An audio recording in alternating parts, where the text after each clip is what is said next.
Science کی مختلف شاخوں کے درمیان تعلق سے انکار نہیں کیا جا سکتا۔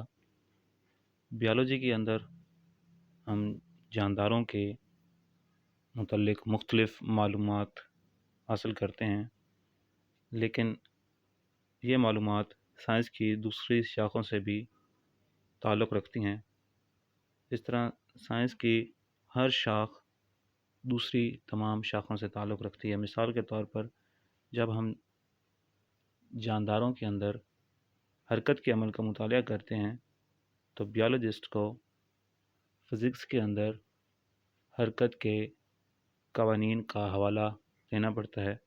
اس سے بین الحدود یعنی انٹر ڈسپلنری سائنسز وجود میں آتی ہیں۔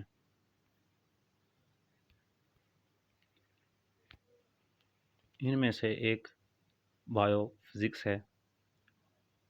بایو فزکس کے اندر ہم فزکس کے ان قوانین کا مطالعہ کرتے ہیں جن کا اطلاق بایولوجیکل مظاہر پر ہوتا ہے۔ مثال کے طور پر فزکس کے اندر لیور کے کام کرنے کا اصول اور جانوروں کے اندر ٹانگوں اور بازوؤں کے کام کرنے کا اصول ایک ہی ہے، یعنی ہماری ٹانگیں اور بازو لیور کے اصول پر ہی کام کرتے ہیں۔ اسی طرح سے جانداروں کے اندر مختلف کیمیکل کمپاؤنڈز اور مختلف کیمیکل ریئیکشنز کا مطالعہ کرنے کے لیے ہمیں کیمسٹری کا سہارا لینا پڑتا ہے۔ مثال کے طور پر جانداروں کے اندر دو بہت ہی اہم کیمیکل ریئیکشنز ہوتے ہیں، ان میں سے ایک فوٹوسینتھسس اور دوسرا ریسپائریشن ہے۔ تو فوٹوسینتھسس اور ریسپائریشن کے بنیادی میٹابولزم کو سمجھنے کے لیے کیمسٹری کا علم استعمال کیا جاتا ہے۔ ان میں سے ایک بایو میتھمیٹکس یا بایو میٹری بھی ہے۔ تو اس کا تعلق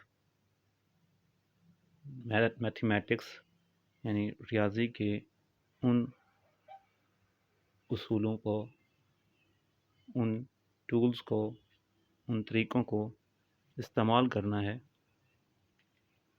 جن کے ذریعے ہم مختلف بایولوجیکل پروسیس کو اسٹڈی کر سکیں۔ مثال کے طور پر ایک تجربے کے بعد بایولوجسٹ کے پاس جو ڈیٹا اکٹھا ہوتا ہے اس کا تجزیہ کرنے کے لیے بایولوجسٹ کو میتھمیٹکس کے اصول اور طریقے استعمال کرنے پڑتے ہیں۔ ان میں سے ایک بایو جیوگرافی بھی ہے۔ اس کا تعلق کی مختلف اسپیشیز کی دنیا کے مختلف جغرافیائی حصوں میں موجودگی اور پھیلاؤ سے متعلق ہے۔ ہم دنیا کے کسی جغرافیائی حصے کی خصوصیات کا مطالعہ کر کے وہاں پر پائی جانے والی جانداروں سے متعلق معلومات حاصل کر سکتے ہیں کہ اگر کسی جغرافیائی علاقے کے ہم خصوصیات کو سمجھ لیتے ہیں تو ہم یہ بھی سمجھ پائیں گے کہ وہاں پر کس طرح کے جاندار پائے جاتے ہیں۔ اسی طرح سے بایو اکنامکس کے اندر ہم جانداروں کا اکنامک پوائنٹ آف ویو سے یعنی معاشی حوالے سے مطالعہ کرتے ہیں۔